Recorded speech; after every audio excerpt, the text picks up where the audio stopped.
I found this in Truro, Nova Scotia. So when we have our lead walkers, Alexis and Shavela, one carries the pack and one carries this. So I'm asking you to carry this morning. Okay? Here we go. Thanks.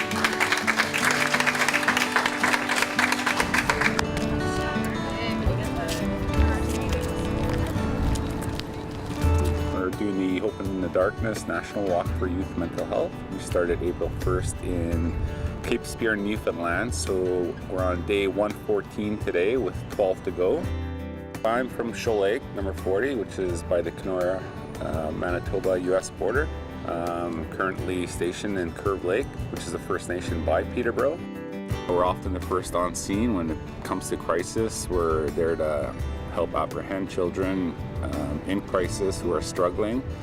We're at the hospitals with them all hours of the night, so we're not confident that the systems currently in place are working, so we want to help create that awareness, listen to our youth, our frontline workers to see what's working, what's not working.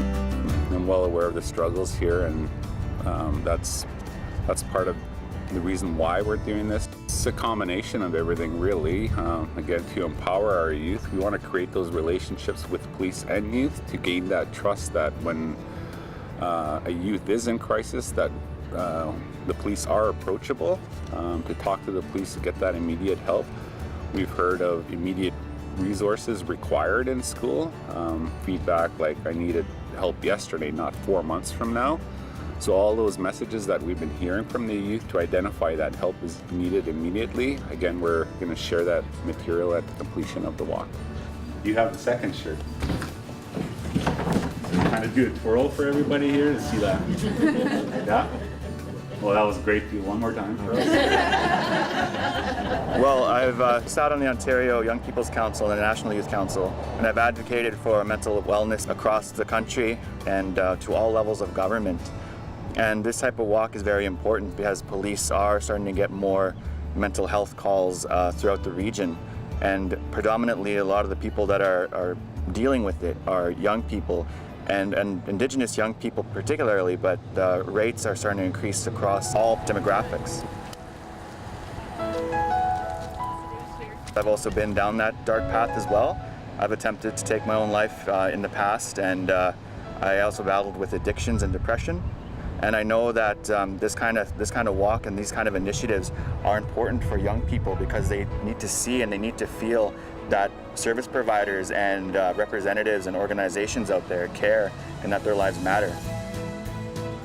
The youth in the community are our future, basically. When I'm older and everybody's older, they're the ones that are going to be there doing the same roles that we're doing now. I think it's important to allow the youth to see us in a more down-to-earth, person-to-person basis where they can feel confident to come to us if they have any issues or any problems or if there's anything troubling them, and that we can provide them with the help that we can or get them to services that can provide them with further assistance. Unfortunately, a lot of the stories are similar to mine.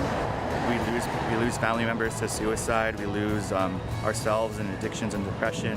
But you know, I'm an example of a story that you can find your way out to the other end. You can find that hope in the darkness, per se. You know, so young people have to realize the power that they have within themselves, because we all have the ability and the capacity to feel love, kindness, compassion. So we can project that within ourselves as well as what we project outward. We have to help one another and shoulder one another, because sometimes especially when these gaps are there and they just don't seem to be closing fast enough, you know, youth have to really look out for one another. They have to open up conversations and with service providers and start figuring out where we can at least fill in the gaps with our own self and our own power.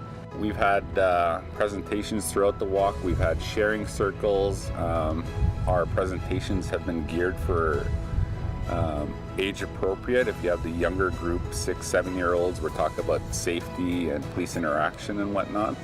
Once you get into the older teenagers, we get right down to discussions, and again, it's the frustrations of having that immediate help, maybe needing or having those resources within schools, maybe police presence in schools to help get the immediate attention. So again, so many ideas coming from the youth out there.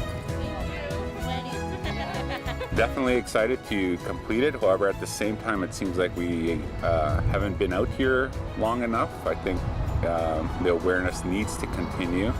And that was the whole point right from the start. We have these campaigns that last a day or talk week. This is continuous for 4 months. Again, there's never enough time when it comes to youth mental health. Awesome. Can I get a hug? I appreciate your help today. Awesome. Thank you so much. You gotta love yourself, you gotta care about yourself, and you can't feel alone out there. You know, we're all out here walking, not just physically, but in here. This is where I feel like I've found something that I've been looking for a very long time, that there's no more feeling alone or lonely anymore. Because I start to understand now that there's so many people out there walking, so many people out there are contributing to this movement, and I should tell young people right away that so much people care about you out there, you know. And I just want to say to those that might hear this that if you're struggling, you know, we love you, and you know, this world's a much way better place with you in it. And there's so much people out there that care about you, even if we don't know you, that we care about you in here in our hearts. Otherwise, we wouldn't be walking, we wouldn't be contributing.